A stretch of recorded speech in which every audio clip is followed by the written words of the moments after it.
Okay जी, हमारे पास next है oil and natural gas. ठीक है, अब हम इसको एक फ्लो चार्ट के तौर पे समझते हैं, फिर हम यहाँ से इसको रीड करेंगे। सबसे पहले हमारे पास है जी फ्यूल। फ्यूल क्या होता है? मटीरियल दैट वी बर्न, जिसको हम जलाते हैं।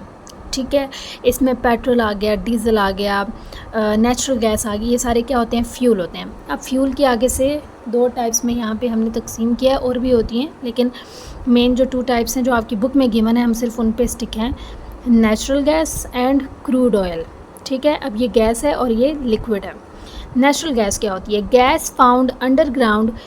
ओके, ऐसी गैस है जो अंडरग्राउंड प्रेजेंट होती है, deep in the ground. We burned it to cook, heat our homes and to make electricity. तीन काम जी हमने डिस्कस किए हैं, cook, heat our homes and make electricity. दूसरी तरफ हमारे पास दूसरी जो टाइप थी, that is crude oil which is liquid, heated to make useful liquids. ये यूज़फुल लिक्विड बनाता है। कौन कौन से लिक्विड? एक हो गया जी पेट्रोल, दूसरा हो गया डीजल। और इन दोनों का क्या काम होता है? Burn in cars and lorries. Lorries होती हैं, कार्स तो हमें पता है ना पैसेंजर्स के लिए होती हैं। लॉरीज़ हमारे पास ऐसी ट्रांसपोर्ट है जो कि गुड्स को ट्रांसपोर्ट करती है, यानी अशिया को, चीज़ों को एक जगह से दूसरी जगह ट्रांसपोर्ट करती है। ठीक है, अब ये पेट्रोल और डीजल दोनों व्हीकल्स में यूज़ होते हैं। ये देखें, ये समझ आ गया? इतनी सी बात थी। ओके, अभी हम पहले इसको यहाँ तक स्टडी कर लेते हैं। Oil and natural gas. Natural gas is found underground. We burn it to cook, heat our homes and to make electricity. Oil is a liquid found underground. The oil is heated to make useful liquids and gases. The petrol and diesel we burn in cars and lorries are made from oil. यही बात हमने flow chart में भी पढ़ी है। Materials that we burn are called fuels. Fuels like natural gas, crude oil, petrol and diesel all contain material called carbon. अब क्या है जी, ये जितने भी थे ना, ये सारे क्या थे? फ्यूल थे। ये पेट्रोल हो गया, डीजल हो गया, क्रूड ऑयल हो गया, नेचुरल गैस, फ्यूल, ये सारे क्या थे? कार्बन। दीज ऑल और कार्बन कंटेनिंग कंपाउंड्स। ये सब किससे मिलके बने हुए हैं? कार्बन से। कार्बन एक एलिमेंट है, ऐसे ही हमारे इन्वायरमेंट में प्रेजेंट है।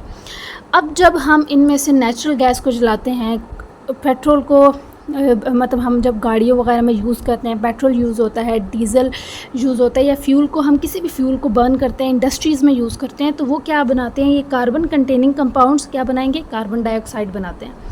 अब वो कार्बन डाइऑक्साइड क्या होती है? एयर में जाती है। जब किसी भी फैक्ट्री में से धुआं निकल रहा होता है, ठीक है, आप समझे, वो कार्बन डाइऑक्साइड जो है वो बेसिकली वो क्या हुआ है? वो फ्यूल जला है, जिसके बाद कार्बन डाइऑक्साइड जो है वो इन्वायरमेंट में जा रही है, एयर में जा रही है।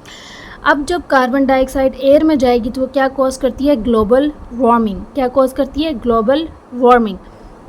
ग्लोबल वार्मिंग हमने पढ़ा था कि जब इन्वायरमेंट का टेम्परेचर ज़्यादा हो जाता है तो उसको क्या कहते हैं? Global warming. यानी हमारी अर्थ का जो टेम्परेचर जो है वो दिन ब दिन ज़्यादा हो रही है, उसको कहते हैं global warming. When we burn these materials, carbon dioxide gas is made. Too much carbon dioxide in the air is making the earth get warmer. This is called global warming. Okay जी, यहाँ तक बात होगी। अब ये आपके पास एक picture बनी हुई है। इस पिक्चर में क्या है? ये एक हमारे पास जहाज़ है जी, और उसके साथ ये एक ऑयल रिग बनी हुई है। ऑयल रिग का क्या पर्पज़ है? कि ये सी के नीचे से जो रॉक्स है ना, उसके अंदर से ऑयल जो है वो उसको पंप आउट कर रही है, ऑयल निकाल रही है। This oil rig has drilled a hole into the rocks under the sea and is pumping out oil. बहुत हैवी मशीनरीज होती हैं ये।